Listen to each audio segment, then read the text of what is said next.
नमस्कार दोस्तों, कैसे हैं आप सब। आई होप आप सब अच्छे होंगे, खुश होंगे। Welcome to my new blog. और दोपहर का टाइम है, यहाँ पे मैंने लंच बनाना कर दिया है शुरू। दोपहर का क्या मतलब 11 बज चुके हैं, तो यहाँ लंच रेडी कर दी हूँ। और यहाँ आज लंच में बन रहे हैं आलू टमाटर की सब्ज़ी। तो आलू टमाटर ही बनाऊंगी। कई दिन हो गए बच्चे कह रहे मम्मी बुआ जी आलू की सब्ज़ी बना लो। असल में हमारे यहाँ पे आलू ज़्यादा ही खाते हैं, दाल और आलू दोनों चीज़ें। तो पहले ही बता रही मैं आपको। तो जैसा कि पता आपको, भाभी तो नहीं है यहाँ पे, तो मुझे ही बनाना है खाना। असल में दो लोग अभी तक ज़्यादातर यही होता है कि दो होते हैं। मैं ऊपर का कर लेती हूँ, भाभी किचन का कर लेती है, तो फटाफट सारा हो जाता है। और अब मुझे ये लग रहा कि पहले मैंने ऊपर का काम किचन का भी करना, तो काफ़ी लेट हो जाते हैं और काम भी ज़्यादा ही है। हम पिंजौर की अपेक्षा यहाँ पे काम ज़्यादा है। एक तो मिस्त्री लगे हुए हैं, उनके लिए की वजह से। दूसरा ये है कि गाय गुएँ का भी दूध धरना, बलोना, निकालना, ये भी सारा ज़्यादा ही होता है। तो फिर थोड़ा ज़्यादा ही है। चलो जी, कोई बात नहीं, करने में कोई नहीं है। जैसा होता है फिर ऐसी आदत हो जाती है। मुझे पता कि मुझे करना, तो फिर मैं जल्दी उठ के अपना सारा काम फटाफट से कर लेती हूँ। तो यहाँ पे देखिए मैं बना रही दोपहर का खाना। सब्जी आलू की बना रही हूँ, तड़का लगा रही हूँ, और बस साथ साथ ही मैं आटा भी लगा के रख दूँगी। और भाई अभी शायद ऑफिस कर रहा था अपना, पता नहीं कहीं गाँव में गया था। हाँ, गाँव में गया था। गाँव मैंने खरीदा है Agaro Regency multi cook kettle, जो कि बना हुआ है स्टेनलेस स्टील और प्लास्टिक से। और ये मिलता है हमें वाइड माउथ के साथ, जो कि बॉईल करता है वाटर, टी प्रिपेयर करता है, coffee, noodles, steam vegetables etcetera. इसकी बॉडी है double layered with 1.2 litre inner pot capacity and 0.92 litre steamer capacity. ये वेरिएबल टेम्परेचर कंट्रोल करता है और इसकी पावर है 600 वॉट। साथ ही हमें मिल जाता है 360 degree swivel detachable power base for cord free serving, transparent glass lid with handle.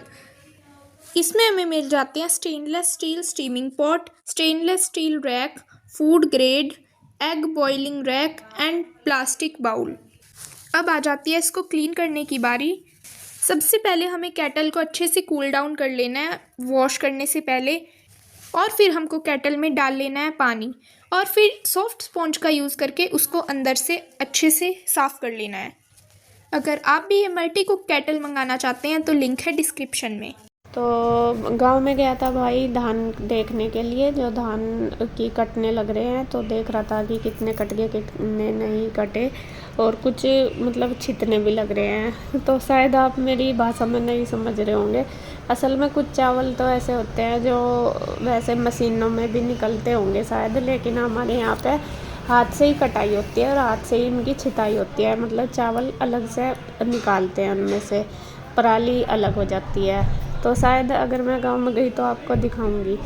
तो इस वजह से वो देखने गया था कि कितना हुआ काम, खेत में जाना ही होता है। तो यहाँ पे मैं फिर बनाने लगी थी रोटी। आ गया था भाई, तो मैंने सोचा चलो साथ साथ देखिए रोटी बना देती हूँ। और उसको लग रही है भूख, तो मैं कह रही मैं कहा भाई बस खा ले, क्योंकि उसने सुबह से कुछ नहीं खाया। हमने चाय वगैरह दूध वगैरह पी लिया था बच्चों ने, लेकिन मैंने कुछ नहीं खाया। और ये सिलेंडर है ना बीच में, मैंने नहीं मतलब भाई ने कुछ नहीं खाया। और ये सिलेंडर है ना बीच में, ये ना मुझे बहुत परेशान कर रहा। मेरा ना इससे थोड़ा सा सेटिंग सी नहीं बैठ रही। वो इसलिए क्योंकि ये बीच में है, और इसको हमें करवाना था बाहर। तो इसका पाइप लेके आना बड़े वाला, तब ये बाहर होगा। जो विंडो है ना इधर दिखाई दे रही होगी मेरी लेफ़्ट साइड, तो इसमें से बाहर निकलवाना इसकी वजह से। तो ये थोड़ा मुझे अजीब लग रहा। हेलो फ्रेंड्स, आज मैं बनाने वाली हूँ पास्ता। मैं बनाऊँगी डिसेनो पास्ता लिशियस फुसीली, जो कि है 100% वेजिटेरियन। तो सब पास्ता बनाने के लिए सबसे पहले मैंने पास्ता को बॉईल कर लिया। ये जो पास्ता है ये 100% ड्यूरम व्हीट से बनी हुई है, इसमें कोई मैदा नहीं है, और सोर्स ऑफ प्रोटीन, जिससे कि जो हम इसमें सॉसेज यूज़ करेंगे वो पूरा अंदर तक चला जाए, जिससे ये और डिलीशियस बने। ये हमारी पास्ता बनकर हो गई है रेडी। खाना वगैरह सबका हो चुका है। अब मैं लगा के दे रही हूँ। हाँ मतलब मैंने बना के तैयार कर लिया तो मैं लगाने लगी, बच्चों का भी अपना भी। और यहाँ पे फिर मैंने रख दिया चाय मिस्त्रियों के लिए। मैं कहने लगे, बल्कि एक बार मैंने पहले दे दी थी तो दोबारा दे रही हूँ, क्योंकि उनको थोड़ा सा आलस आ जाता है काम करते हुए, तो मैं बोल देते हैं दोबारा कि बोबो चाय बना दे। सब मुझे यहाँ पे बोबो या बहन ही कहते हैं, मतलब कि बेटा भी कह देते हैं कोई, जैसा है ठेकेदार वगैरह। मैं भी उनको सबको भाई बोलती हूँ। और मतलब बड़े नहीं हैं, वे छोटे ही हैं, ऐसा नहीं है कि अंकल वगैरह नहीं है, तो भैया ही हैं सारे। तो यहाँ मैंने फिर उनके लिए रख दी थी चाय। मैं कहा चलो साथ साथ बन जाएगी। और इनको सबको तीनों को खाना दे दिया। तो भाई कहने लगा कि तू भी खा ले। मैंने कहा सोचा मैं कहा बाद में खाऊंगी, तो कह रहा कि नहीं पहले खाना खा ले फिर कर लेना तू भी। तो बस मैं उसका ज़्यादा यही होता है कि जब भी वो खाता है कहता है कि तुम भी खाओ अभी फिर कर लेना काम। तो यहाँ पे मैंने देखा कि ये चावल वगैरह जितने वो निकाल दूँ, बर्तन इकट्ठे कर दूँ, बर्तन भी कर दूँगी साथ साथ। तो यहाँ पे मुझे लग रहा दाल ना सॉरी सब्ज़ी तो ज़्यादा थी, तो मैं कहा चलो इसमें छोड़ देती हूँ, बाद में निकाल लूँगी, क्योंकि बच्चे तो एक दो बार और खाएंगे खाना।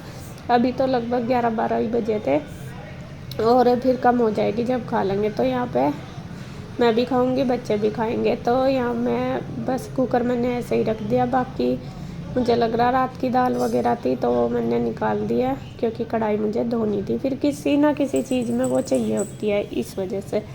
तो यहाँ देखिए फटाफट से मैं लग रही हूँ, और साथ साथ ही मैं करूँगी अब गैस साफ। और गैस भी जूने से सुबह ही देखो, कहीं भी चले जाओ, वहाँ जाओ यहाँ जाओ, तो कहीं भी रहो, लेकिन काम करने की आदत हमारी बदलती नहीं, ऐसी ही रहती है हमेशा। तो यहाँ पे भी मेरी आदत वही है, जिस तरीके से मैं पिंजौर अपने घर पे काम करती हूँ सेम इसी तरीके से मैं यहाँ भी करती हूँ। यहाँ भी कर रही, हर जगह मैं ऐसे ही करती हूँ, हर तरफ से कोशिश करती हूँ कि मुझसे कोई गलती ना हो, मैं अपनी जिम्मेदारी अच्छी तरीके से निभाऊँ सारी। ये कि जब अब देखो मेरी जिम्मेदारी है, जब भाभी मुझ पर छोड़ के गई है सारा, तो अभी मेरा है कि मैं सब कुछ अच्छे से करूं, और कोशिश भी कर रही हूँ और कर रही भी हूँ ये नहीं है। तो यहाँ पे देखिए बस बर्तन वगैरह भी मैंने धुल दिए, साथ साथ में टाइल सिंक वगैरह धो दूँगी। और ये थोड़ा सा मेरा काम यहाँ का ज़्यादा इसीलिए हो जाता है, मिस्त्री भी हैं, फिर उनकी चाय वगैरह भी देनी, और एक दो बार मुझे नीचे भी जाना पड़ता है। भाई किसी ना किसी बारे में पूछता रहता है कि कैसे करना क्या करना, और आगे आगे आपको पता चल जाएगा कि क्या क्या होने लग रहा है। अभी बस ज़्यादा काम नहीं है, 2-4 दिन का काम है हमारा, वो सारा मिस्त्री का ख़त्म हो जाएगा। फिर बस थोड़ी सी सेटिंग, क्योंकि सेटिंग पे ऐसा तो पहले इंदु आई थी वो करके गई थी, लेकिन फिर से ऐसे ही फैल सी रहा। असल में जो सही से सेटिंग है, मतलब कि जो होनी जिस तरीके से वो नहीं हुई। अभी थोड़ा कलर भी पेंडिंग है इस वजह से, तो कलर होगा तभी सारा जाके कलर फाइनल होगा, तभी सारी सामान की उसकी जगह रखा जाएगा प्रॉपर तरीके से। उसके बाद फिर मैंने देखे किचन वगैरह बिल्कुल क्लीन कर दिया, और किचन में ना मैंने पहले शैम्पू का पोछा मारा फिर प्लेन मारा, क्योंकि किचन गंदी सी हो रही थी। कल भी नहीं लगा था पोछा, कल तो मैंने कहीं भी नहीं लगाया था आके, मैं थक सी रही थी, और आज फिर गंदी हो रही थी, और इसका फर्श भी थोड़ा वाइट सा है इस वजह से। तो पहले मैंने शैम्पू का पोछा मार के साफ मारा, तो फिर बिल्कुल एकदम से चमक गई। तो यहाँ पे देखिए बस सारा काम हो गया, अब मैं करूँगी थोड़ी देर रेस्ट।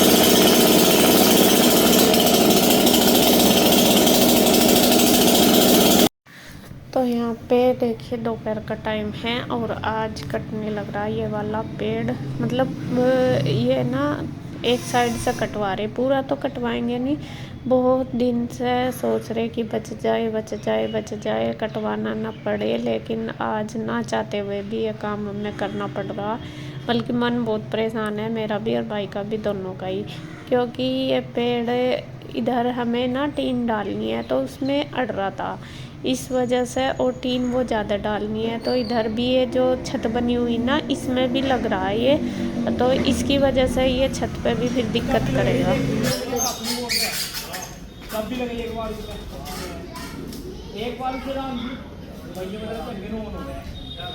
आज यहाँ पे ये पेड़ कटवा रहे, पेड़ कटवाना इसलिए पड़ रहा क्योंकि यहाँ पे टीन जो है वो इसमें अड़ रहा था, एक तो टीन ज़्यादा डलवा रहे इसलिए।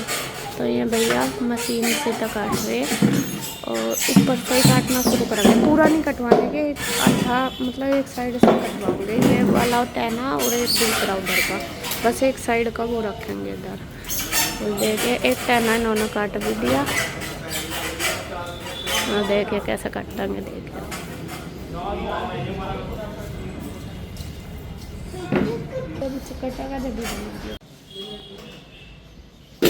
देखिए एक साइड का तो कट चुका है। और आजकल तो हर चीज़ मतलब इतनी फास्ट चल रही है, अब तो कोई दिक्कत ही नहीं है, काटना पेड़ भी इतना ईजी हो गया।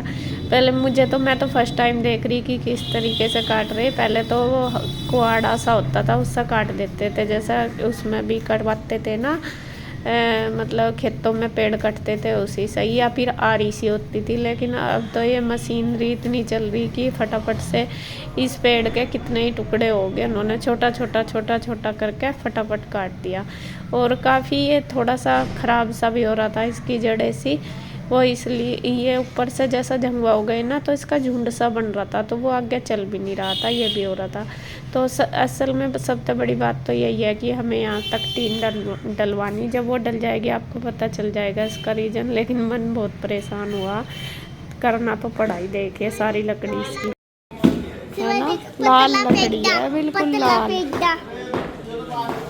लाल क्या होता है? बिल्कुल लाल लकड़ी है एकदम, बिल्कुल पकी। तो कह रही तो कट गया जी, इतना आधा पेड़ कटवाना था ये, क्योंकि इधर ये टीन डल गई इतनी तक, पूरी तक, इस वजह से। तो ये इसमें अड़ रहा था और फिर इसके पत्ते इस पर गिरते तो टीन खराब होती थी, इस वजह से तो इस साइड का रखा, जितना भी रख सके रखने की कोशिश करी, लेकिन बहुत सारा कट गया। 2 टहने कटवाए, 2 क्या 3 ही कट गए। दुख सा हो रहा मुझे तो, देखे कितनी छाया रहती। अब तो चल सर्दी है, लेकिन गर्मियों में दिक्कत रहेगी इसकी छाया नहीं आने की। चलो जी, हम एसी लाल लाल हो रहा है ना, लाल लकड़ी है, बिल्कुल लाल लाल क्या होता है? बिल्कुल लाल लकड़ी है एकदम, बिल्कुल पकी। तो कह रही तो कट गया जी, इतना आधा पेड़ कटवाना था ये, क्योंकि इधर ये टीन डल गई इतनी तक, पूरी तक, इस वजह से। तो ये इसमें अड़ रहा था और फिर इसके पत्ते इस पर गिरते तो टीन खराब होती थी, इस वजह से तो इस साइड का रखा, जितना भी रख सके रखने की कोशिश करी, लेकिन बहुत सारा कट गया। 2 टहने कटवाए, 2 क्या 3 ही कट गए। दुख सा हो रहा मुझे तो, देखे कितनी छाया रहती। अब तो चल सर्दी है, लेकिन गर्मियों में दिक्कत रहेगी इसकी छाया नहीं आने की। चलो जी, हम एसी